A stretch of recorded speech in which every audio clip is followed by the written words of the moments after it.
Good morning, જય માતાજી, જય મોગલ. સ્વાગત છે તમારું ઘણા દિવસો પછી આપણા વ્લોગમાં. શું કરવું, ઘણા દિવસ બનાવીને એક તો મોબાઈલનો કેમેરો હાલતો નથી અને એમાંય પાછા કારખાના બંધ થઈ ગયા. કારખાના બંધ થઈ ગયા તો આપણે આપણો જૂનો ધંધો હાથી લીધો. મારા ભાઈબંધ ભેગો આપણે કરી નાખો તબેલો.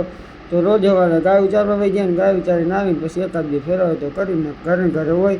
તો આજે હવે આપણે ફેરા હતા બે, તો એક ફેરો પતાવીને આપણે વયા ગયા હતા મોરબી બાજુ મળી ગયા હતા આપણને દાદાને. હવે દાદાએ થોડી ઘણી વાતો કરો, તમે વાતો સાંભળો ને આ દાદાને થોડો ઘણો તમે સપોર્ટ કરજો એટલે દાદાની હિંમતને તમે આવીને આવી હિંમત મળતી રહી. તો હવે દાદાની તમે વાતો સાંભળો ને આપણે મળશું.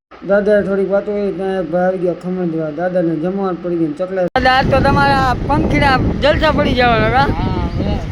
બધું ભેરું જોયું. હા, ગાંઠિયા, રોટલી, ભાખરી. તમારો ટાઈમિંગ કહી દો ને. તમારો ટાઈમ અહીંયા કેટલો? 2 આવી જાઓ. 2:15. 2 આવી જાઓ. 4:30 ઓલા છેડે પૂરું થાય. 4:30 છે. 4:30 પૂરું થાય. તો મોરબી વાસીઓ તમે પણ ખરાબ પડે તડકાના મોરબી બાજુ નીકળો તો આ દાદાને તમે કાંઈ સેવા ન કરો તો કાંઈ નહીં, ખાલી તમે ઊભા રહીને આ દાદાએ બે વાતું કરજો એટલે દાદાને બસ એટલું જ જોઈએ. દાદા એમ મળશું હવે નવા વિડીયોમાં. ત્યાં સુધી જય માતાજી, જય મોગલને, બાય બાય.